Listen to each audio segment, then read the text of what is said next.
एक बार फिर आप लोगों के बीच एक नए वीडियो सीरीज के साथ। और ये वीडियो सीरीज होने वाला B pharm first year first semester के लिए। जो बच्चे बी फार्म फर्स्ट ईयर में इस बार एडमिशन लेंगे उनसे रिलेटेड है। और उनसे रिलेटेड क्या है कि आज हम लोग बात करने वाले हैं जनरल फार्मेसी थियरी, यानी आज हम लोग सिलेबस का डिस्कशन करेंगे जिसका कोड है BP 102।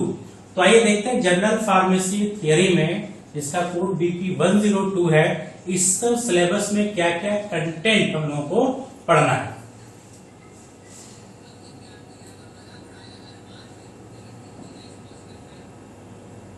तो सबसे पहले जनरल फार्मेसी कंटेंट जाने से पहले ये देखेंगे कि ओवरऑल अगर फर्स्ट ईयर में क्या सब्जेक्ट हम लोग को पढ़ना है। तो ओवरऑल अगर देखा जाए तो यहाँ पे आपको BP 101 2 3 4 5 6 टोटल 6 सब्जेक्ट आपको थियरी के पढ़ने हैं। और उसके बाद देखें 107P 108P 109P 110P और 11P ये आपके प्रैक्टिकल हैं। यानी टोटल अगर देखा जाए बी फॉर्म फर्स्ट ईयर में तो टोटल थियरी के जो सब्जेक्ट हैं वो थियरी के सब्जेक्ट टोटल 6 मिलेंगे। और प्रैक्टिकल के सब्जेक्ट देखा जाए तो वहां पे 1 2 3 4 5 यानी 5 हम लोग को मिलेंगे प्रैक्टिकल के सब्जेक्ट। और ये पूरा टेबुलेशन है कि आपका पूरा टेबुलेशन है theory as well as practical का, जहां पे नंबर ऑफ आवर्स आपको दिया गया है यहाँ पे, यानी वीक में हर सब्जेक्ट की कितनी क्लास होनी चाहिए। कंटिन्यूअस मोड मार्क्स में सेशनल एग्जामिनेशन यानी यहाँ पे दिया गया है कि आपके जो इंटरनल जो आप बी फॉर्म फर्स्ट ईयर में जब आप एडमिशन लेते हैं तो एग्जामिनेशन 2 तरह का होता है। एक इंटरनल एग्जाम होता है जिसको सेशनल बोलते हैं, जो आपके कॉलेज में लेवल पे होगा। और एक होता है एक्सटर्नल एग्जामिनेशन जो यूनिवर्सिटी कंडक्ट कराती है, वो यूनिवर्सिटी लेवल पे होता है। तो यहाँ पे ये जो आपको 2 कॉलम दिख रहे हैं कंटिन्यूअस मोड और सेशनल एग्जामिनेशन मोड, तो सेशनल एग्जामिनेशन में ये जो कॉलम पूरा दिख रहा है 10 15 10 20 15 15 10 10 ये पूरा इंटरनल एग्जामिनेशन होगा। इंस्टीट्यूट इंटरनल एग्जामिनेशन कंडक्ट कराएगा और उसका मार्क्स देगा।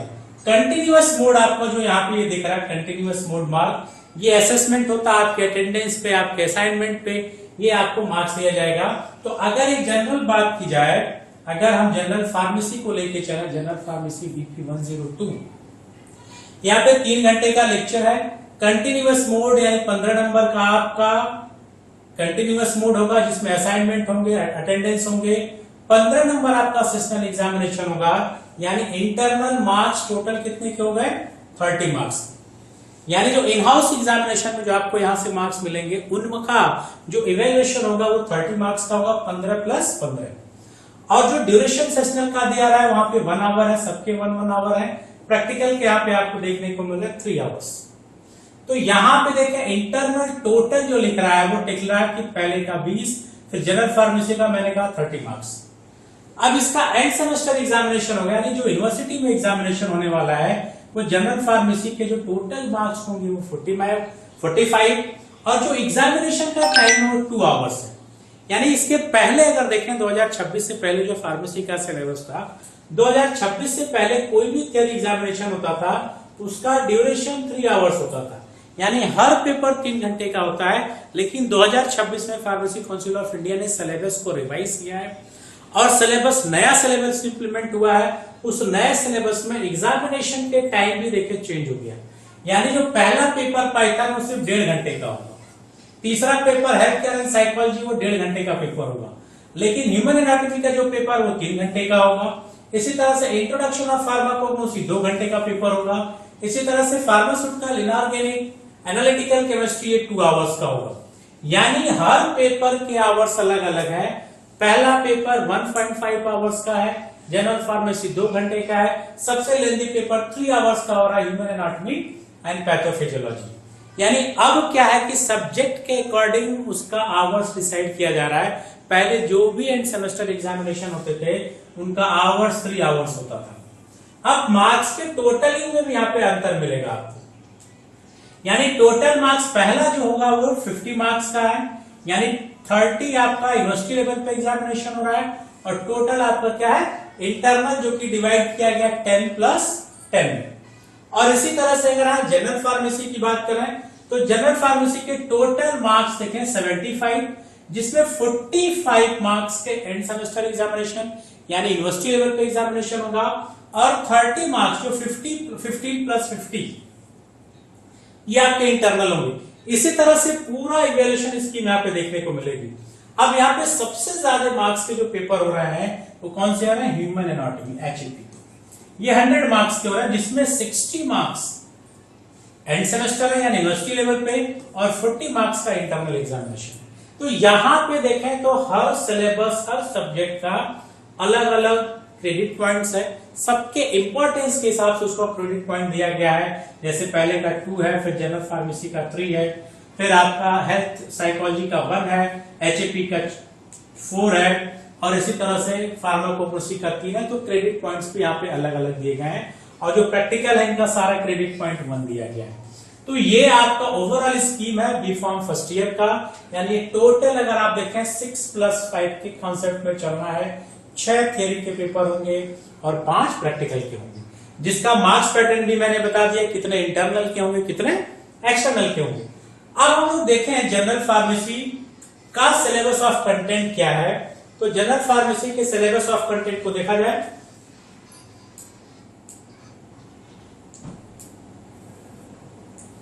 अब यहां पे डिटेल सिलेबस हमको मिल रहा है जनरल ऑफ फार्मेसी के डिटेल सिलेबस। आप डिटेल सिलेबस देखें तो पूरा सिलेबस 5 यूनिट्स में डिवाइड किया जाएगा, टोटल 5 यूनिट्स मिलेंगे, यानी पूरा का पूरा सिलेबस 5 यूनिट में होगा। Unit 1, unit 2, unit 3, unit 4 and unit 5। अब यहाँ पे यूनिट के नंबर दिए गए हैं, यहाँ टॉपिक्स है, ये नंबर ऑफ लेक्चर है, यानी हर यूनिट को कितने आवर्स में कंप्लीट करना वो यहाँ पे दिया गया है। यानी यूनिट 1 की बात करें तो टोटल कितने आवर्स होने लगेंगे? 9 आवर्स में कंप्लीट होना चाहिए, प्लस माइनस हो सकता है, ये टीचर के ऊपर डिपेंड करता है। अब यहाँ पे देखिए जो यूनिट फर्स्ट में है, यहाँ पे जो सबसे पहले हम लोग को पढ़ना है introduction to the profession of the pharmacy, यानी सबसे पहले इस शुरुआत होगी हिस्ट्री ऑफ फार्मेसी की, यानी फार्मेसी का जनरेशन इंडिया में कैसे हुआ इसके बारे में होगा कि इन इंडिया यानी इंडिया में कैसे फार्मेसी डेवलप हुई, कैसे फार्मेसी का जनरेशन हुआ। और चूंकि हम लोग एलोपैथिक फार्मेसी की बात करेंगे, एलोपैथिक फार्मेसी की, तो हम लोगों का जो हिस्ट्री रिलेटेड होगा एलोपैथिक। 4 पैथी हम लोग जानते हैं, एक तो एलोपैथी जिसको अंग्रेजी दवा कहते हैं, हम लोगों की जो पैथी है वो आयुर्वेदा है। आयुर्वेदा हम लोगों की जो इंडियन सिस्टम का जो हम लोग मानते हैं पैथी ट्रीटमेंट का सिस्टम आयुर्वेदा है। उसके बाद होम्योपैथिक का नाम सुना होगा, होम्योपैथी, और चौथा हम लोगों ने सुना यूनानी। ये 4 बेसिकली पैथी होती हैं जिससे डिजीज का ट्रीटमेंट किया जाता है, और हम लोग जो बी फार्मा में पढ़ते हैं वो एलोपैथिक का। तो यहाँ पे पहले यूनिट में हम लोग पढ़ेंगे history of the profession of the pharmacy in India in relation to education, यानी एजुकेशन का डेवलपमेंट कैसे हुआ। जैसे सिलेबस 2026 में रिवाइज हुआ, ये भी एक तरह का डेवलपमेंट है। फार्मेसी काउंसिल ऑफ इंडिया ने सिलेबस को 2026 में रिवाइज किया, और रिवाइज इसलिए किया कि इसमें आज की डेट में आर्टिफिशियल इंटेलिजेंस का बहुत बड़ा रोल आ गया है। हर आदमी एआई की बात कर रहा, तो फार्मेसी में भी एआई को इनकॉर्पोरेट किया गया है, इसलिए सिलेबस को चेंज किया गया।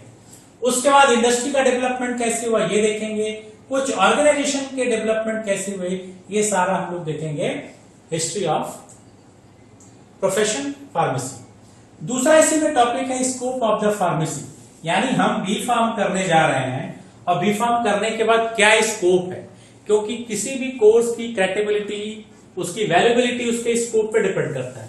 जितना ज्यादा स्कोप होगा उस कोर्स की अपॉर्चुनिटी उतनी ज्यादा होगी, जितना ज्यादा। तो यहां पे हम लोग देखेंगे कि स्कोप ऑफ फार्मेसी कितने स्कोप्स हैं, और बहुत वाइड वैरायटी के स्कोप है, इतने ज्यादा स्कोप है। जब मैं इसको आपको बताऊंगा वहां पे आपको देखने को मिलेगा कि कितने ज्यादा हम लोग के फार्मेसी में स्कोप है। उसके बाद तीसरा पॉइंट है यहाँ पे फार्माकोपिया। फार्माकोपिया क्या है, यहाँ पे फार्माकोपिया हम लोग को IP stand for Indian pharmacopoeia, British pharmacopoeia, United state pharmacopoeia, BPC. Pharmacopoeia basically मैं बता दूं, फार्माकोपिया एक किताब है, और ये किताब क्या ऑफिशियल है, ऑफिशियल बुक है जिसमें ड्रग की सारी इंफॉर्मेशन दी जाती है। यानी अगर हमें किसी ड्रग की इंफॉर्मेशन लेनी तो कहां से लेंगे, पैरासिटामॉल बुखार में काम करता है कैसे पता चलेगा, इसके लिए क्या पढ़ना पड़ेगा, बुक। और उस बुक को हम लोग कहते हैं आईपी, बीपी, वेसपी। इंडिया में अगर इंडियन बुक को रिफर करते हैं तो इंडियन फार्माकोपिया, ब्रिटिश में करते हैं तो ब्रिटिश फार्माकोपिया, इंटरनेशनल में करते हैं तो इंटरनेशनल फार्माकोपिया। और इस बुक को ऑफिशियल क्यों कहते हैं? क्योंकि ये जो बुक है ये गवर्नमेंट के देखरेख में होती है। किताब हमने भी लिखा, हमने जो किताब लिखा वो ऑफिशियल नहीं है, वो नॉन ऑफिशियल है, लेकिन गवर्नमेंट की देखरेख में जो किताब आई उसको हम लोग कहते हैं ऑफिशियल। तो फार्माकोपिया में हम लोग इस चीज का पढ़ेंगे। Introduction to prescription. प्रेस्क्रिप्शन एक जनरल सी बात बता दूं, प्रेस्क्रिप्शन को हम लोग कहते हैं डॉक्टर का पर्चा। यानी यहां पे देखेंगे डॉक्टर का पर्चा, उसमें क्या क्या पार्ट्स होते हैं, उसके स्ट्रक्चर क्या है, यहां पे हम लोग प्रेस्क्रिप्शन में देखेंगे। साथ ही साथ हैंडलिंग ऑफ प्रेस्क्रिप्शन, यानी कोई पेशेंट हमको डॉक्टर का पर्चा दे रहा है, उसको हैंडल कैसे करना है, क्या क्या स्टेप्स हमको फॉलो करने चाहिए, वो हम लोग देखेंगे हैंडलिंग ऑफ प्रेस्क्रिप्शन में। तो इतनी चीजें यूनिट 1 में आ गई। मेजर आ गया हिस्ट्री, हिस्ट्री के बाद आ गया फार्माकोपिया, फार्माकोपिया के बाद आ गया स्कोप, और स्कोप के बाद आ गया प्रेस्क्रिप्शन। यानी ये 4 टॉपिक, 4 चैप्टर यानी यूनिट 1 में हमारे लिए इंपॉर्टेंट है। अब यूनिट 2 की तरफ अगर चले तो यूनिट 2 में यहां पे लिख रहा है फार्मास्यूटिकल कैलकुलेशन। कैलकुलेशन मतलब थोड़ा सा मैथमेटिकल पोर्शन अब यहाँ पे ऐड होगा, यहाँ पे थोड़ा सा मैथमेटिकल चीज पढ़ी जाएगी, और उसमें हम लोग देखेंगे मैट्रिक सिस्टम जिसमें वेट एंड मेजर्स आएगा। वेट और मेजर्स मतलब नाप तौल, हम लोग पढ़ते हैं किलो, हेक्टर, डेका, डेसी, मिली, सेंटी, इन सारी चीजों के बारे में हम लोग देखेंगे। कैसे कन्वर्जन किया जाता है लीटर को मिलीलीटर में, मिलीलीटर को लीटर में, ये सब तुम लोगों ने पढ़ा है, बस क्या करना है थोड़ा सा यहाँ पे रिवाइज करना है। उसके बाद कैलकुलेशन हम लोग देखेंगे, alligation, proof split, tonicity, dilute solution, percentage and ratio. इनसे रिलेटेड हम लोग न्यूमेरिकल सॉल्व करेंगे, कैसे इनको सॉल्व किया जाता है वो इस यूनिट में हम लोग सीखेंगे। इसी में दूसरा चैप्टर हम लोग का है पोसोलॉजी। पोसोलॉजी हम लोग को देखना और डिफिनेशन और dose calculation based on the age, body weight and body surface area. दो चीजें, एक तो पोसोलॉजी का मतलब होता है अमाउंट ऑफ ड्रग, किसी पेशेंट को कितना ड्रग देना है ये हम लोग पोसोलॉजी में पढ़ेंगे। किसी भी पेशेंट, किसी पेशेंट को ज्यादा डोज दिया जाता है, किसी को कम दिया जाता है, ये पोसोलॉजी में। और साथ में डोज का कैलकुलेशन भी सीखेंगे, एज के अकॉर्डिंग कैलकुलेट करेंगे, बॉडी वेट के अकॉर्डिंग सीखेंगे और बॉडी सरफेस एरिया के अकॉर्डिंग करेंगे। यानी पोसोलॉजी बहुत ही अच्छा टॉपिक है जिसमें आपको ये पता चलेगा कि किसी पेशेंट को कितना डोज देना है। उसके बाद हम लोग के पास आएगा इसी में introduction to doses form. Introduction to doses form का मतलब हम डोजेस फॉर्म के बारे में पढ़ेंगे। और अगर डोजेस फॉर्म के बारे में मैं बताऊं तो डोजेस फॉर्म क्या होता है, कोई ड्रग हमारे पास पैरासीटामोल है अगर, और ये पैरासीटामोल पाउडर के फॉर्म में आता है, ठीक, लेकिन मार्केट में देखें तो ये पैरासीटामोल टैबलेट के फॉर्म में आता है, टैबलेट के फॉर्म में भी मिलता है और लिक्विड के फॉर्म में भी मिलता है, ठीक। ये लिक्विड ओरल के लिए भी मिलता है और इंजेक्शन के फॉर्म में भी मिलता है। इंजेक्शन के फॉर्म में भी पैरासीटामोल आता है, यानी पैरासीटामोल पाउडर था लेकिन हम टैबलेट के फॉर्म में ले रहे हैं, हम लोग इंजेक्शन के फॉर्म में ले रहे हैं, लिक्विड जो हम लोग पीते हैं उसके फॉर्म में ले रहे हैं। ये जो टैबलेट है इसी को हम लोग कहते हैं डोजेस फॉर्म। हम लोग ये सीखेंगे क्यों पैरासीटामोल को टैबलेट में कन्वर्ट कर रहा है, क्यों पैरासीटामोल को इंजेक्शन में कन्वर्ट कर रहा है, क्यों पैरासीटामोल को लिक्विड डोजेस फॉर्म में कन्वर्ट कर रहा है। यानी जो डोजेस फॉर्म हम लोग यूज करते हैं, टैबलेट, कैप्सूल, लोशन, लिनमेंट, क्रीम, इन्हीं को हम लोग कहते हैं डोजेस फॉर्म। इसी का इंट्रोडक्शन पढ़ेंगे। रूट ऑफ एडमिनिस्ट्रेशन की बात की जाएगी। रूट का मतलब क्या होता है, रास्ता। एडमिनिस्ट्रेशन का मतलब होता है लेना, किस रास्ते से दवा हम लोग बॉडी में एंटर करते हैं, ये हम लोग सीखेंगे route of administration. Introduction to active pharmaceutical ingredient and excipient, ये बहुत इंपॉर्टेंट है। अब देखिए क्या है, यही पे थोड़ा सा देखो, मैंने कहा पैरासीटामोल पाउडर के फॉर्म में मिलता है। ये पैरासीटामोल तो हमारा ड्रग है, लेकिन हमने क्या बनाया इसका, टैबलेट, हमने क्या बनाया, लिक्विड। यानी पैरासीटामोल जो है ये ड्रग है, इसको बोलते हैं API, that is active pharmaceutical ingredient. इस पाउडर को टैबलेट और लिक्विड बनाने में कुछ सामान की और जरूरत पड़ेगी, कुछ सामान जो और रिक्वायर्ड हो रहा है उसी को हम लोग बोलते हैं एक्सिपिएंट। तो यहां पर हम लोग सीखेंगे एक्सिपिएंट, यानी drug plus non drug component को हम लोग बोलते हैं एक्सिपिएंट। यूनिट 2 अब देखते हैं यूनिट 3 में क्या है।